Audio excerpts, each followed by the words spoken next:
어머니, 제가 오늘 8시간 동안 끓인 국이에요. 대체 저한테 왜 이러세요? 짜서 못 먹겠으면 버려야지. 내 손맛이 이따위인데 누굴 탓해? 어머니, 그거 친정 엄마가 사주신 옷이에요. 제발 그만 좀 하세요. 천박하게 어디 이런 걸 걸치고 다녀? 꼴도 보기 싫으니까 당장 치워. 안녕하세요. 결혼 3년 차 며느리 지수입니다. 이 한 문장을 입 밖으로 꺼내는 데만도 지수는 몇 초를 망설였다. 결혼 3년. 누군가에게는 짧은 시간일 수 있지만 지수에게는 매일이 10년처럼 길고 무거운 시간이었다. 지수의 하루는 늘 시어머니 명자의 기침 소리로 시작됐다. 알람보다 먼저 해가 뜨기도 전인 새벽 5시. 컥, 컥. 그 소리가 들리는 순간 지수는 반사적으로 몸을 일으켰다. 오늘은 또 뭐가 문제일까? 부엌불을 켜는 순간부터 심장이 조여왔다. 명자는 지수가 부엌에 들어오는 발소리만 들어도 이미 불만이 쌓인 얼굴이었다. 며느리가 있으면 뭐하냐? 새벽인데도 부엌이 이 꼴이네. 전날 밤 늦게까지 설거지를 해두었지만 명자의 눈에는 늘 부족했다. 지수는 말없이 앞치마를 두르고 냄비에 물을 올렸다. 그날 아침 메뉴는 미역국이었다. 지수가 유산을 겪고 난 뒤 명자는 매일같이 미역국을 끓이라고 지시했다. 하지만 그 이유는 위로가 아니었다.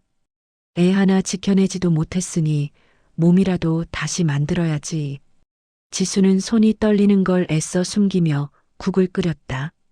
미역을 불리고 참기름에 볶고 국간장을 조금 넣고 오래 끓였다. 지수 나름의 정성이었다. 상에 국을 올리는 순간 명자는 국을 한 숟갈 뜨지도 않은 채 말했다. 이게 국이냐? 명자는 자리에서 벌떡 일어나더니 소금통을 집어들었다. 그리고 망설임도 없이 국 위로 소금을 들이부었다. 싱겁다니까 못 알아듣네. 이러니까 애도 못 지키지. 국물은 한순간에 희뿌옇게 변했고 지수의 시야도 흐려졌다. 하지만 지수는 울지 않았다. 울면 더 약해 보일까봐 이를 악물었다.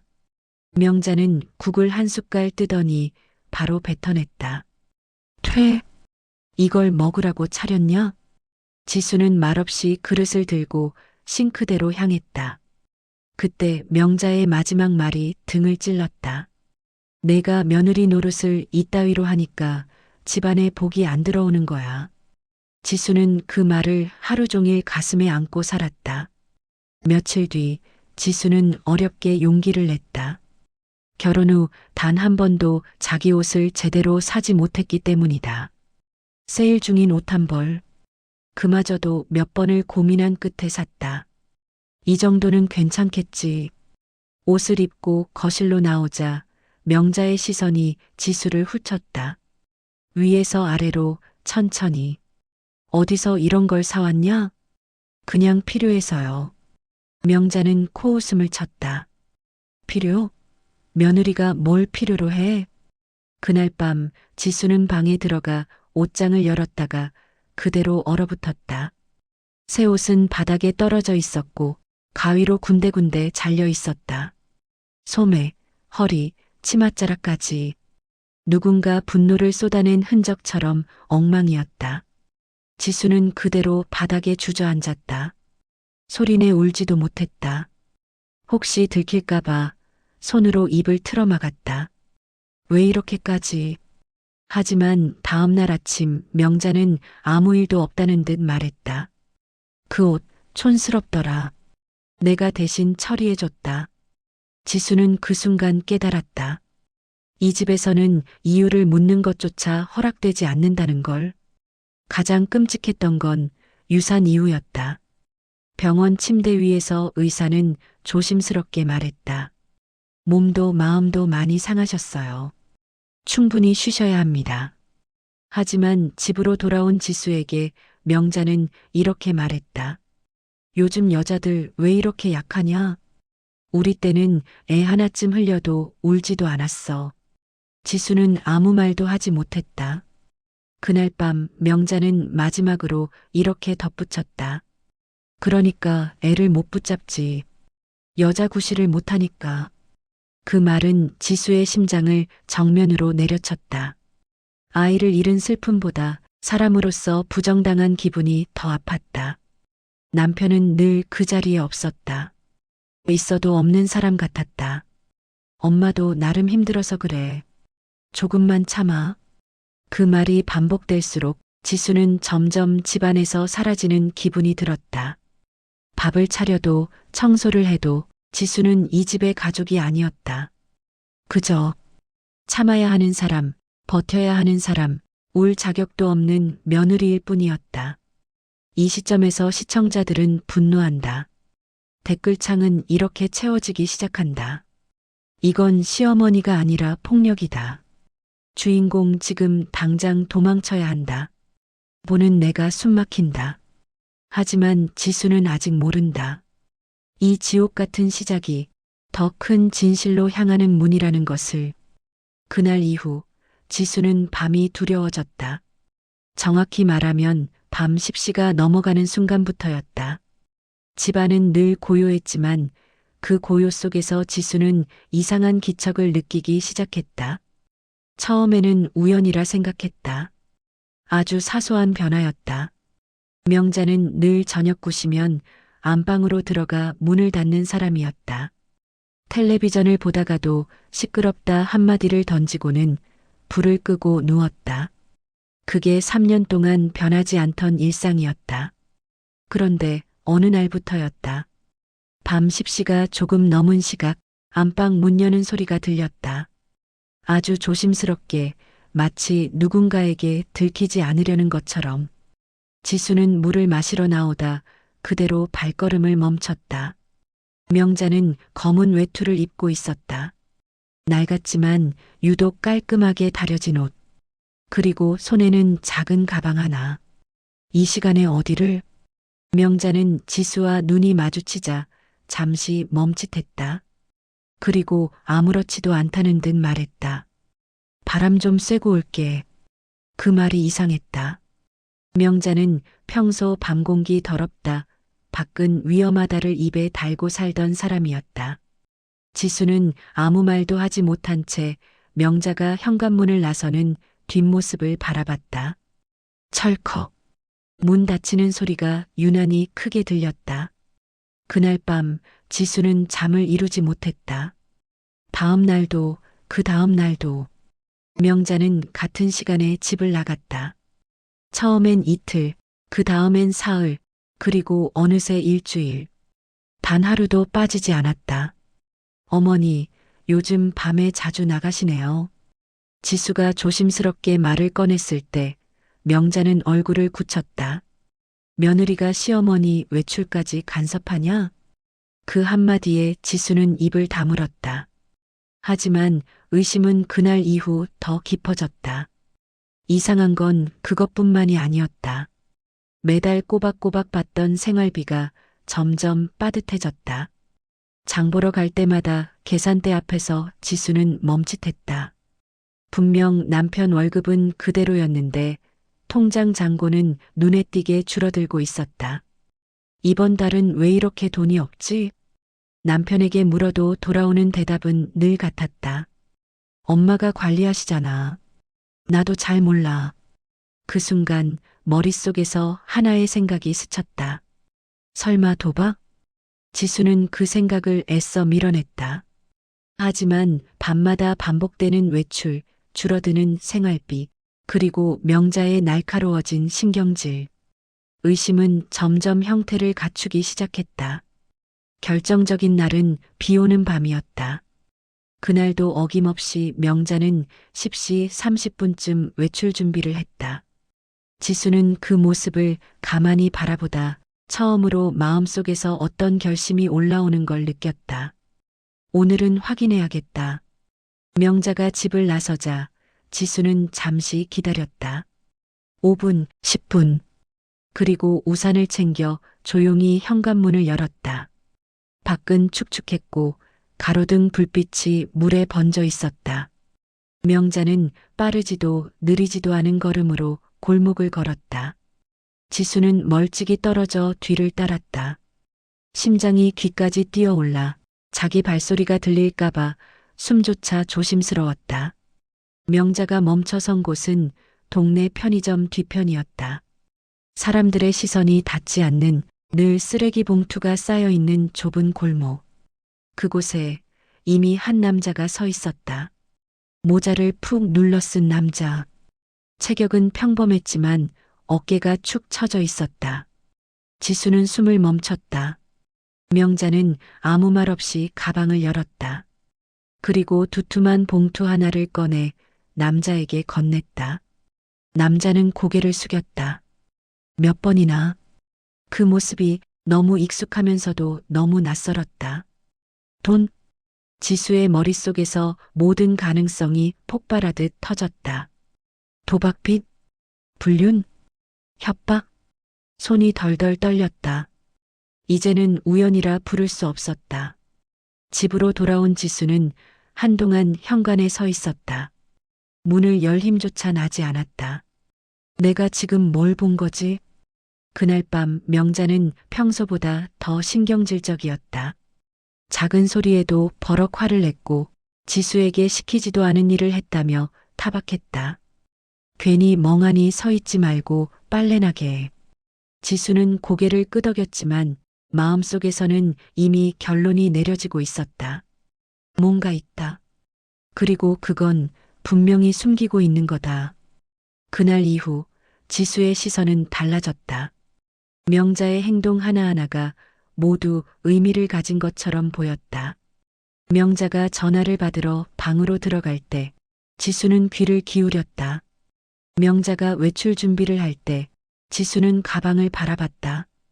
그리고 어느 순간 지수는 깨달았다. 자신이 더 이상 며느리가 아니라 진실을 파헤치려는 사람이 되어가고 있다는 것을. 의심은 그렇게 조용히 뿌리를 내리고 있었다. 그리고 지수는 아직 모른다. 이 의심이 자신을 어디까지 데려갈지, 얼마나 잔인한 선택의 순간으로 몰아넣을지. 다만 한 가지는 분명했다. 이제는 돌아갈 수 없다는 것의심은 한번 마음에 자리 잡으면 생각보다 빨리 사람을 바꿔놓는다. 지수 역시 그랬다. 이전에 지수는 명자의 말 한마디에도 고개를 숙이던 며느리였다. 하지만 이제 지수의 눈은 달라져 있었다. 명자의 숨소리 하나, 문 여닫는 소리 하나에도 의미를 부여하고 있었다. 특히 명자의 방. 그곳은 지수에게 금단의 공간이자 가장 궁금한 장소였다. 명자의 방문은 늘 굳게 닫혀 있었고 청소조차 허락되지 않았다. 내 방은 건드리지 마라. 며느리가 선 넘는 게 제일 보기 싫다. 그 말은 명자의 경고이자 절대적인 금기였다. 하지만 사람의 마음은 아이러니했다. 금지된 곳일수록, 비밀이 숨겨진 곳일수록 지수의 시선은 더 강하게 끌려갔다. 그날은 명자가 평소보다 늦게 외출한 날이었다. 지수는 부엌에서 설거지를 하다 문득 시계를 봤다. 밤 11시 20분. 오늘은 늦네. 이상하리만큼 집안이 조용했다. 너무 조용해서 자기 심장 소리마저 크게 들리는 것 같았다. 지수는 싱크대에 손을 올려두고 한참을 서 있었다. 머릿속에서는 수십 개의 생각이 부딪히고 있었다. 하면 안 되는 짓이야. 그래도 알아야 해. 이 집에서 계속 살려면. 그때 안방에서 풍겨오는 희미한 약 냄새가 코끝을 스쳤다. 지수는 그 냄새에 몸이 굳었다. 병원에서만 맡아봤던 냄새. 차갑고 인위적이고 어딘가 불안한 냄새였다. 그 순간 지수는 결심했다. 명자의 방 앞에 섰을 때 지수의 손은 눈에 띄게 떨리고 있었다. 문손잡이를 잡는 데까지 몇 번이나 손을 놓았다 다시 잡았다. 딱 한 가지만 보자. 쓰레기통만.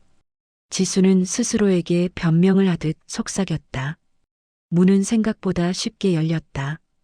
그 사실이 오히려 지수를 더 불안하게 만들었다. 방 안은 정리정돈이 완벽했다. 이불은 각이 맞춰져 있었고 책상 위에는 먼지 하나 없었다. 이 사람이 밤마다 몰래 나간다고? 그 생각이 스치는 순간 지수의 시선이 책상 옆 작은 쓰레기통에 꽂혔다. 검은 비닐봉지. 겉보기엔 평범했다. 지수는 숨을 깊게 들이마시고 조심스럽게 봉지를 들어 올렸다. 처음엔 별것 없었다. 약 봉지 몇 개, 영수증 조각, 찢어진 종이들. 하지만 손에 닿은 종이의 질감이 이상하게도 낯설지 않았다. 지수는 찢어진 종이 조각을 하나하나 펼쳐보기 시작했다. 그 순간 지수의 손이 멈췄다. 익숙한 로고. 병원 이름. 병원? 찢어진 종이를 맞춰보자. 조각들이 하나의 문장으로 이어졌다. 진단서. 그 아래로 보이는 글자들. 너무 많이 찢겨 있었지만 확실히 읽을 수 있는 단어가 있었다. 초기, 인지, 저하. 지수의 머릿속이 하얘졌다. 이게 뭐지? 지수는 남은 조각들을 더 찾아냈다. 그리고 조심스럽게 이어붙였다. 완벽하지는 않았지만 그 문장은 분명히 이렇게 말하고 있었다. 알츠하이머 초기 소견. 지수는 그대로 바닥에 주저앉았다. 치매. 하지만 그 단어는 지수의 머릿속에서 곧바로 다른 생각으로 덮였다. 아니야. 이건 위장일 수도 있어. 명자는 늘 멀쩡해 보였다. 지수의 작은 실수도 정확히 기억했고 몇 년 전 일을 어제 일처럼 끄집어냈다. 치매 환자가 이렇게 계산적일 수 있어? 지수는 고개를 저었다. 그리고 다시 쓰레기통을 뒤졌다. 그 안에서 나온 것은 작은 약봉지 여러 개였다. 하얀 봉지, 인쇄된 약 이름. 지수는 약봉지를 손에 쥔 채 한참을 바라봤다. 이건 또 뭐야? 인터넷에서 본 기억이 스쳤다. 치매 환자들이 약을 숨긴다는 이야기. 혹은 치매를 핑계로 돈을 빼돌린다는 뉴스. 의심은 다시 고개를 들었다. 이 모든 게 연기라면? 동정심을 이용하는 거라면? 지수의 가슴이 답답하게 조여왔다. 그날 밤 지수는 한숨도 자지 못했다. 명자가 돌아왔을 때 지수는 이미 눈을 감고 누워 있었다. 하지만 귀는 열려 있었다. 명자는 조심스럽게 방으로 들어갔다. 무언가를 숨기는 듯한 소리, 약 봉지를 여는 소리, 물을 마시는 소리. 지수는 이불 속에서 손을 꽉 쥐었다. 왜 나한테는 말 안 하지? 그 질문은 곧 다른 질문으로 변했다. 혹시 말하면 안 되는 이유가 있는 거야? 지수는 그날 처음으로 명자가 무섭지 않았다. 대신 알 수 없는 불안이 명자의 자리를 대신했다. 다음 날부터 지수의 행동은 더 조심스러워졌다. 명자의 눈치를 보며 살던 사람이 아니라 명자를 관찰하는 사람이 되어 있었다. 명자가 깜빡 잊고 같은 말을 반복할 때 지수는 가슴이 철렁 내려앉았다. 명자가 숫자를 틀릴 때 지수는 그 장면을 머릿속에 저장했다. 혹시 진짜라면? 하지만 동시에 명자의 밤 외출, 낯선 남자, 돈 봉투의 장면이 떠올랐다. 모든 것이 서로 어긋난 퍼즐처럼 맞지 않았다. 지수는 이제 확신했다. 이 집에는 비밀이 있다. 그리고 그 비밀의 중심에는 명자가 있다. 그 비밀이 연민을 불러올지 더 큰 배신으로 이어질지 지수는 알지 못했다. 하지만 한 가지는 분명했다. 쓰레기통에서 발견된 그 조각들은 이제 되돌릴 수 없는 문을 열어버렸다는 것을. 의심이 확신이 되는 데는 아주 작은 불씨 하나면 충분했다. 지수에게 그 불씨는 그날 아침 통장 잔고였다. 장 보러 가기 전 습관처럼 휴대폰을 열어 계좌를 확인한 순간 지수는 그대로 얼어붙었다. 잔고가 말도 안 되게 줄어 있었다. 한두만 원이 아니었다. 생활비로는 도저히 설명되지 않는 금액. 지수의 손에서 휴대폰이 미끄러질 뻔했다. 이건 우연이 아니야. 그동안 밤마다 사라지던 명자의 모습, 편의점 뒤 골목, 낯선 남자, 돈봉투, 찢어진 진단서와 약봉지. 모든 퍼즐 조각이 하나의 그림으로 이어지고 있었다. 지수의 심장은 두려움이 아니라 분노로 뛰고 있었다. 그날 저녁 지수는 처음으로 남편에게 모든 걸 말했다. 여보, 나 더는 못 참겠어. 남편은 처음엔 대수롭지 않게 들으려 했다. 하지만 지수의 목소리가 떨리고 말이 끊기는 걸 보자 표정이 바뀌었다. 지수는 밤 외출 이야기부터 골목에서 본 장면, 쓰레기통에서 발견한 것들까지 모두 털어놓았다. 생활비도 계속 줄고 있어. 남편은 한동안 아무 말도 하지 못했다. 고개를 숙인 채 손을 꽉 쥐고 있었다. 설마 그 말 뒤에 따라붙은 침묵은 지수에게 충분한 대답이었다. 그날 밤 두 사람은 처음으로 같은 편이 되었다. 그리고 결심했다. 오늘 끝을 보자. 명자가 돌아온 건 밤 11시를 조금 넘긴 시각이었다. 현관문이 열리는 소리와 함께 지수의 심장도 함께 내려앉았다. 거실 불은 켜져 있었다. 지수와 남편은 소파에 나란히 앉아 있었다. 명자는 그 모습을 보자 잠시 멈칫했다. 이 시간에 왜 안 자고 있어? 평소와 다를 것 없는 말투였지만 지수는 그 미세한 흔들림을 놓치지 않았다. 남편이 먼저 입을 열었다. 엄마 할 말 있어. 명자는 가방을 내려놓으며 못마땅한 표정을 지었다. 내일 해. 피곤하다. 지수는 자리에서 일어섰다. 그 순간 3년 동안 눌러왔던 모든 감정이 목구멍까지 차올랐다. 어머니. 명자가 지수를 바라봤다.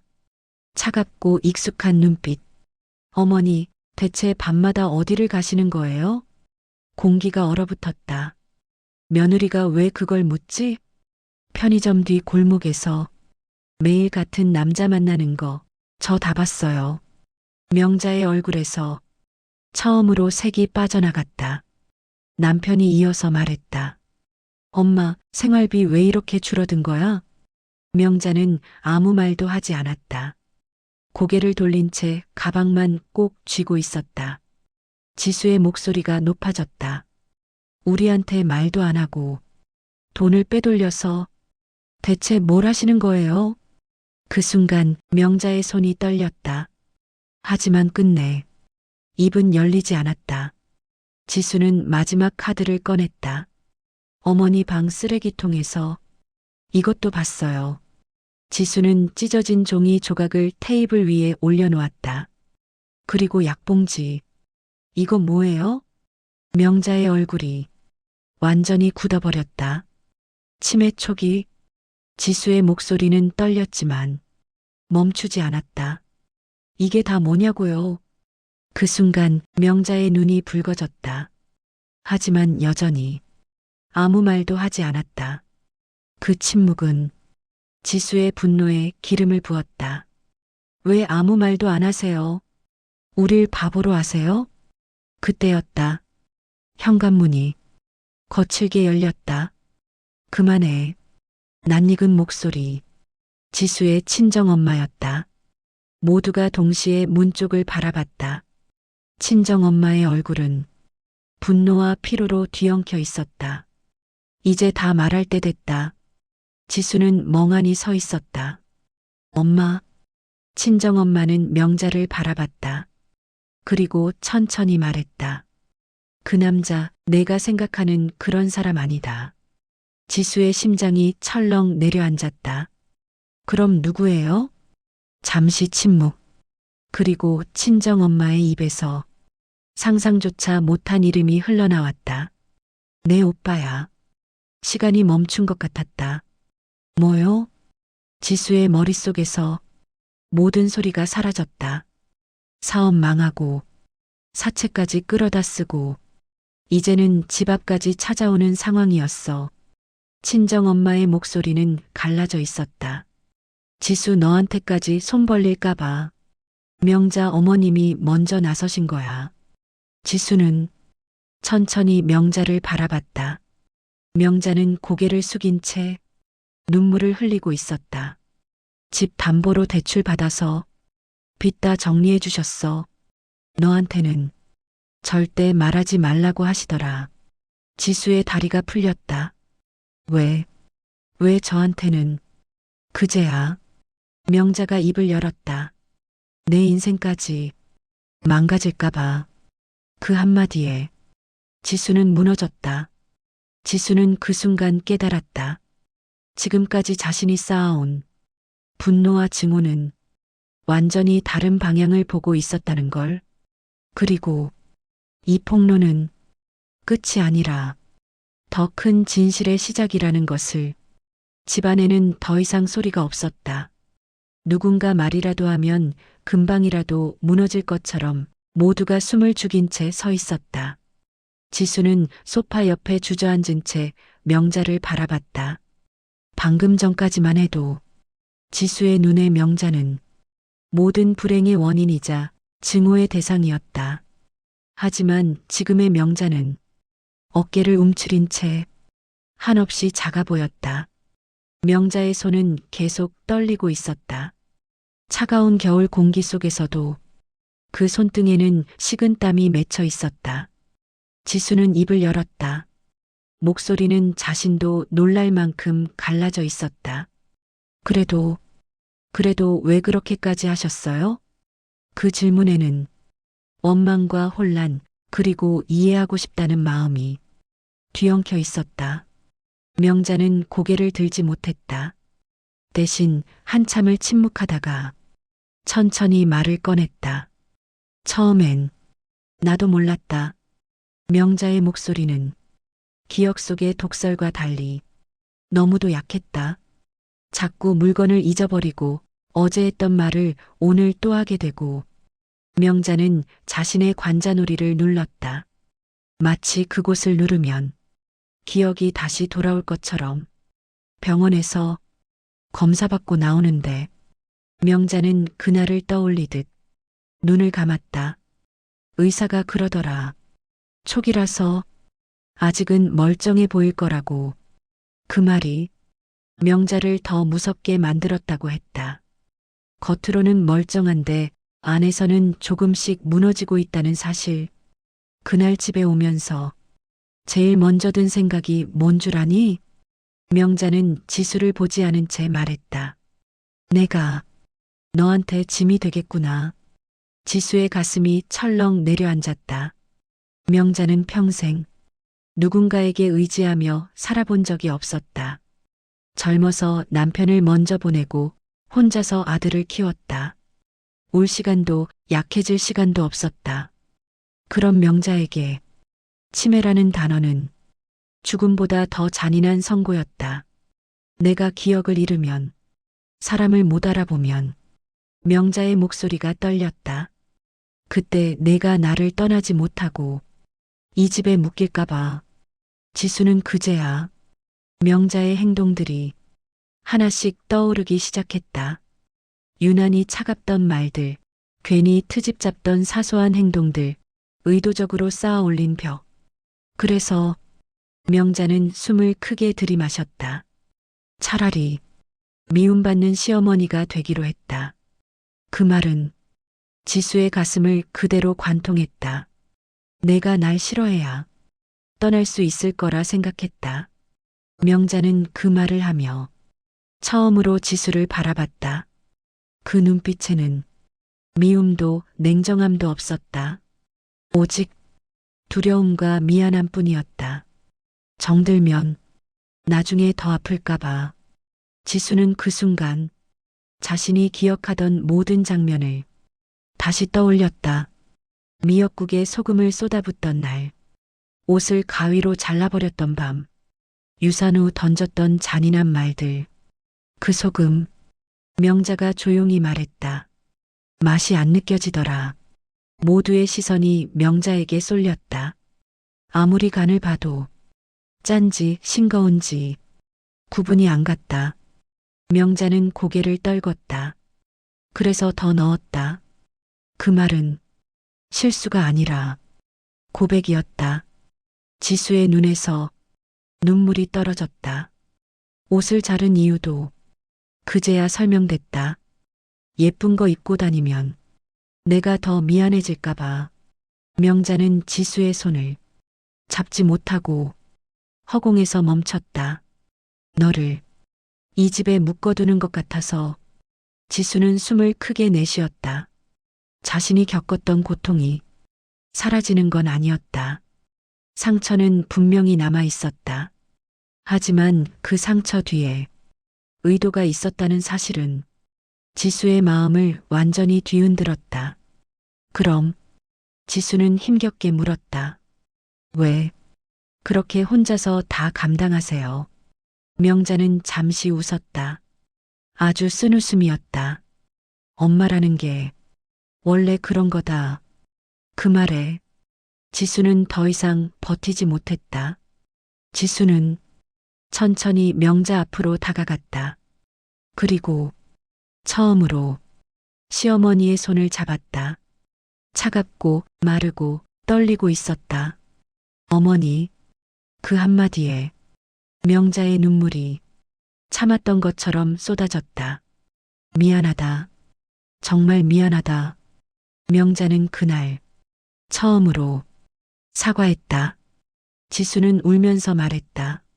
어머니가 이렇게까지 하실 줄 몰랐어요. 그 순간 집안의 공기가 완전히 달라졌다. 막장 같던 이야기는 이제 비극적인 사랑의 고백이 되어 있었다. 시청자들은 이 지점에서 완전히 뒤통수를 맞는다. 가장 잔인했던 말들이 가장 깊은 사랑에서 나왔다는 사실, 그리고 미움으로만 보였던 행동들이 사실은 떠나보내기 위한 준비였다는 사실에 눈물을 흘리게 된다. 이제 남은 건 하나뿐이었다. 기억이 남아있는 시간 동안 서로를 어떻게 사랑할 것인가. 그날 밤 집안의 시계는 평소보다 느리게 가는 것 같았다. 아무도 먼저 말을 꺼내지 못한 채 모두가 각자의 자리에서 조용히 숨만 쉬고 있었다. 지수는 명자의 손을 잡은 채였다. 그 손은 여전히 떨리고 있었지만 아까보다는 조금 덜 차가워진 느낌이었다. 어머니, 지수는 몇 번이나 말을 꺼냈다 삼켰다. 어떤 말이 맞는지 알 수 없었다. 위로를 해야 할지, 용서를 해야 할지, 아니면 그냥 울어야 할지조차 몰랐다. 명자는 고개를 숙인 채 말했다. 나 기억 잃기 전에 이 말은 꼭 하고 싶었다. 지수는 고개를 끄덕였다. 너는 잘못한 거 하나도 없다. 그 말에 지수의 눈물이 다시 터졌다. 그동안 지수는 자신이 부족해서, 자신이 모자라서 이 모든 일이 벌어졌다고 믿어왔다. 하지만 그 말 한마디는 지수가 짊어지고 있던 죄책감을 조용히 내려놓게 했다. 며칠 뒤 명자는 병원에 다시 가기로 했다. 이번에는 혼자가 아니었다. 지수와 남편이 함께였다. 대기실에서 명자는 불안한 눈으로 주변을 둘러봤다. 여기 전에 왔던 데 맞지? 지수는 가슴이 철렁 내려앉았지만 아무렇지 않은 척 웃었다. 네, 어머니. 의사는 차분하게 설명했다. 아직은 초기 단계이고 약물 치료와 관리로 진행을 늦출 수 있다고. 명자는 고개를 끄덕이면서도 어딘가 멍한 표정이었다. 병원을 나오는 길, 명자는 갑자기 멈춰섰다. 지수야. 네. 오늘 내가 잘했지? 그 질문은 어린아이 같았다. 지수는 그 자리에서 명자를 꼭 안아주고 싶었지만 대신 손을 더 꽉 잡았다. 네, 정말 잘하셨어요. 집으로 돌아온 후 지수의 일상은 조금씩 바뀌었다. 예전처럼 모든 걸 참아내는 며느리가 아니라 함께 살아가는 가족이 되기로 했다.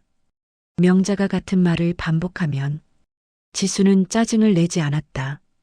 아까도 말했잖아요. 대신 어머니 다시 말씀해 주세요라고 말했다.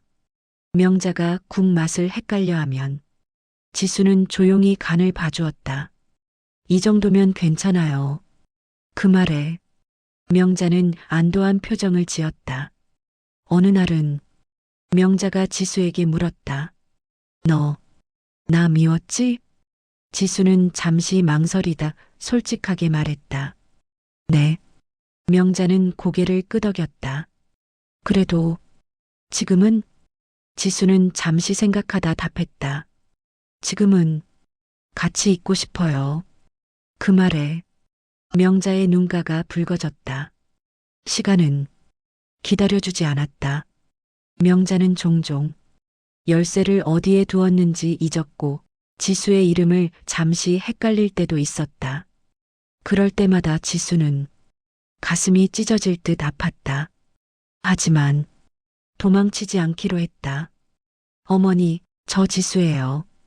그 말을 몇 번이고 다시 해주었다. 어느 날 밤 명자는 지수에게 말했다.